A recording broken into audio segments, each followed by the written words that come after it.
just did a video on the whole video and realised it wasn't even recording. We're not going to talk about it. Anyway, I am Holly, I'm autistic. I do weekly videos all about my life as an autistic teenager, and in this specific video I'm going to be addressing different assumptions that I've asked people to make about me, autism related. I've said, what assumptions do you have around me and around my autism? And people have answered over on my Instagram and TikTok. I will leave both accounts linked below if you want to get involved in any kind of videos like this, like Q&As, assumption videos or whatnot. Anyway, I'm just gonna get straight into the video because we don't need this rambling, do we? No, we don't. Anyway, okay, so assumption number one. You mask very well and people don't think you are autistic. That's kind of true. But the thing is, with me and masking, it's kind of been a trial and error experience. In high school, I feel like my masking made me seem more out of the ordinary than what I would have just been if I'd have just been myself. The thing is, I did mask in high school because the thing is, I didn't know how to socialise, and I kind of adapted other people's personalities to try and learn how to socialise. It kind of just didn't really work out for me. It did in some aspect. I got friends, some people which I thought were friends, some which weren't, Anyway, it just kind of didn't really work out for me, the whole masking thing. It kind of did. It started off quite well, and then it just kind of I kind of had a bit of an identity crisis, and it gave me like extremely low self-esteem. Anyway, I've gone a bit off topic, but in the past I feel like my masking made me seem more autistic because of the fact that I weren't masking very well. I kind of masked, part of me was like trying to avoid the whole autism part of me and kind of like pretend it didn't exist because I didn't want to be different, known as different. I just kind of brushed it away, made up a load of lies about it, like made up excuses to why I weren't in school when it was due to me having mental health days. And I think me doing all that made it even more obvious. So that assumption is partly true, partly not true. People think I mask quite well due to the fact that they don't really know what autism is, and they don't really know what autism looks like in society because it doesn't look like anything. They have this unreal image of what autism should look like. Often get off shows like, I don't know, Undateables or Atypical, often a male that's socially awkward, and I am not those things. So yeah, I can be, but you know, I think we all kind of just have like days where, like autistic people have days where they are more sociable than others. We are all different, and yeah. I've got another one. You're a friendly and bubbly person. This isn't autism related, but I'm just going to answer it anyway. I'd say I'm friendly. I don't really think I'm bubbly. I don't really know what bubbly means. It means kind of like energetic.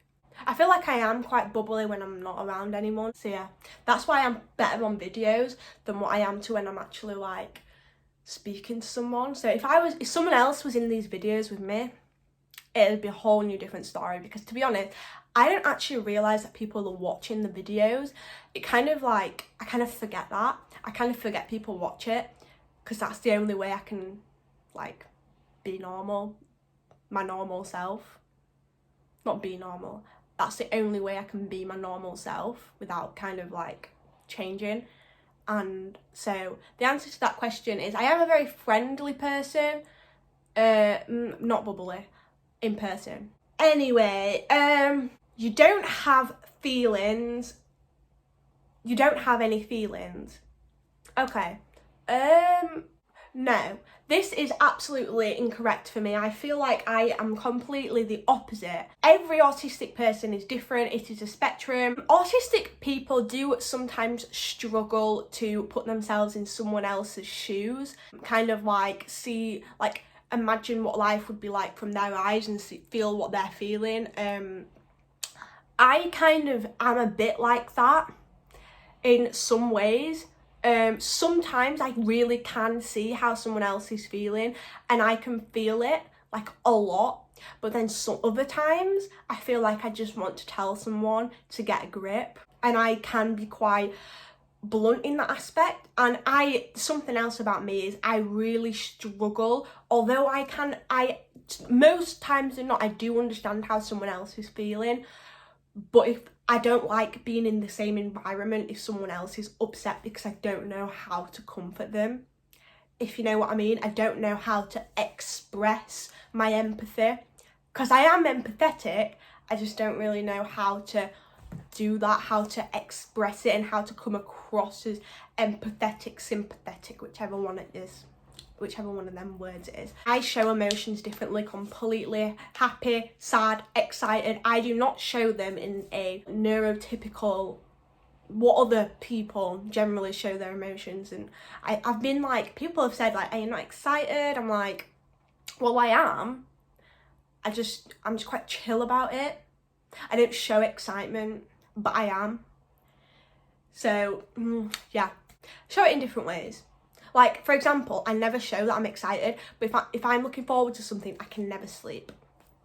I can't sleep when I'm looking forward to something like Christmas. I can't actually remember a night of Christmas Eve that I slept more than 2 hours. And the thing is, my mum is exactly the same.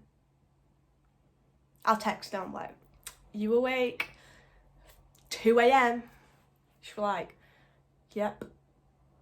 And we're like, should we get Neil up? I was like, should we get Neil up? No. We have to wait until at least 5 o'clock. And then it ends up being 4. And then we go downstairs at 4. This was last year, by the way. Not when I was like 9, 10. This is still now. Anyway, okay, another one. You're not able to read facial For me, this isn't correct. I can read facial expressions. I can tell how someone is feeling based on the face. I couldn't as a child, but I can now. Eyes, on the other hand, I didn't think this is a thing until someone said that you can look at someone in the eyes and tell them tell how someone is feeling. Unless someone is actually crying and got tears pouring out of their eyes, I don't really see how that could be possible. It's just a set of eyeballs. Faces can kind of tell a story. Eyes can't for me. Okay, you can lead normal lives.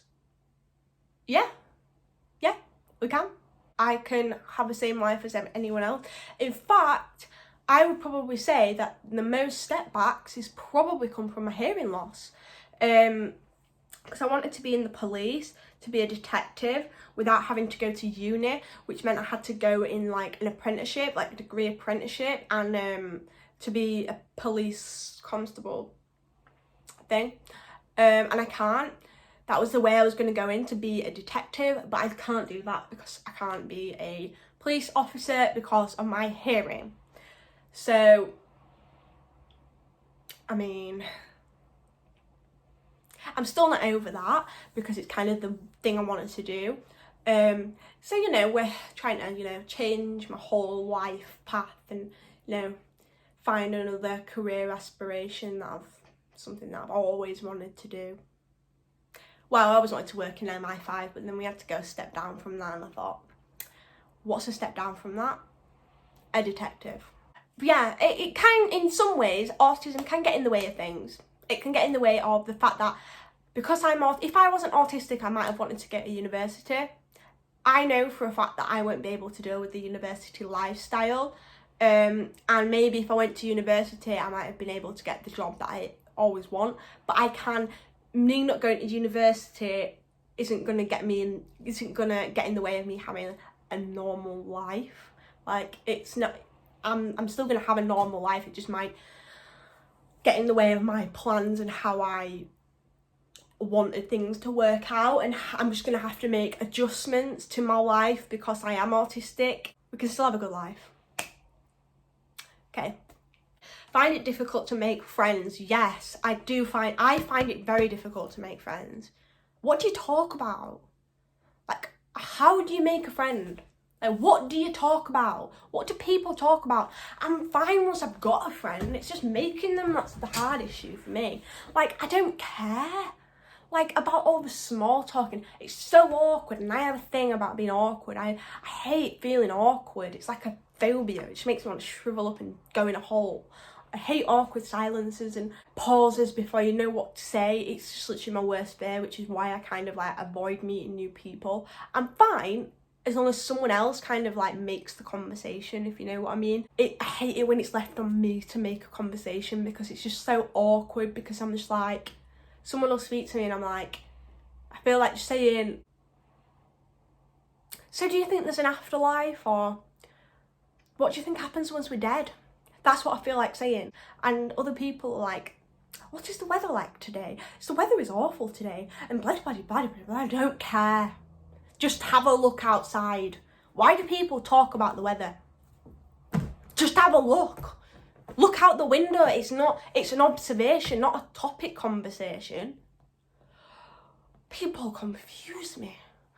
So yes, I do find it hard to make friends. And sometimes I find it hard to keep friends because I am quite selfish when it comes to friends. I like to do the things I want to do. I like to talk about the things I want to do, and it doesn't come naturally for me to think about what someone else, and I've been told that. So now I feel like I'm more over, like, I think about it all the time. Like, if I do something, like if I decide to go somewhere for a meal with my friends, I'm like, are you sure you want to go there? Because I've had a past of dictating what people do and like controlling what people do, and I've been told that, and now it's kind of like stuck in my head. So every time I do something, I'm like, do you want to do it? Are you sure you want to do it? I'm not forcing you to do it, am I? Like, I kind of like doubt myself. Anyway, your senses are more sensitive than a neurotypical. Yeah, for me, I feel like that is true. With some senses, but not in others. Like smell, I feel like I have a very strong sense of smell. Touch, I can feel things like on my skin. I hate wearing socks because I can feel all the bubbly bits after they've been washed too many times. I can feel it scraping against my foot every time I walk. It's just the whole, yeah. No social life, quiet and intelligent. I do have a social life. I just try to have a limited one, you know what I mean? Like, you know, do bits and bobs, not too much, not too less. Because with me, I get very lonely if I don't have a social life. I get very bored, and it's not a very good, like, I get into a bit of a rut, and it makes me very, very, very, like, not able to get out of bed, so kind of like depressed if I don't see people, which a lot of people might say is very unautistic of me. Intelligent. I'm not really intelligent. I feel like I'm very average. That was my foot, by the way. I am very average across the board. I wouldn't really say that I'm intelligent. I wouldn't say that I'm not intelligent. I would just say that I'm just average, mediocre. Which I don't have this special subject that I am amazing at, like what people think autistic people are like. I'm nothing like that. I am literally the same in maths, English. I'm just the same, apart from like P or music or languages. So yeah, a lot of people do have misconceptions that autistic people are very intelligent, which I think is just the same. Just like a neurotypical person, we have ranges of intelligence. It is the same in autistic people. Okay, by the way, if you've just been hearing noises throughout the entire video, I've just been like kicking things. And I've just begun to realise it's actually been making a noise. Eye contact, you can't make eye contact. I mean, what is the fascination with people's eyeballs? I mean, really do we need to look at someone's eyes? Like, really? No, I cannot give eye contact. It's not that I cannot give eye contact. I don't think to give eye contact. When I'm having a conversation with someone, I do not think, oh, I must look at their eyes. Like, why? What? It doesn't make sense. I lip read, so I do actually look at people's faces naturally. But when I'm talking, I'm looking at the ceiling, I'm looking at the pictures. I don't think to look at someone's eyeballs. No. It doesn't make sense to me. You ask a lot of questions. Yeah, I do ask a lot of questions. I ask a lot of questions when it's something about stuff I actually want to know. If it's a conversation, someone's talking to me about something I don't care about, I won't ask any questions at all. I'll completely zone out and think about things I do want to think about. But yeah, I'm not really like, I do ask questions when I want to know things and when I'm interested about a topic. I will be very inquisitive, but not when someone to me is talking about what seems like what is just boring. Anyway, I think I'm gonna leave it there. If you wanted me to do any videos like this again, please let me know. Please let me know, and I will see you again next week. Bye.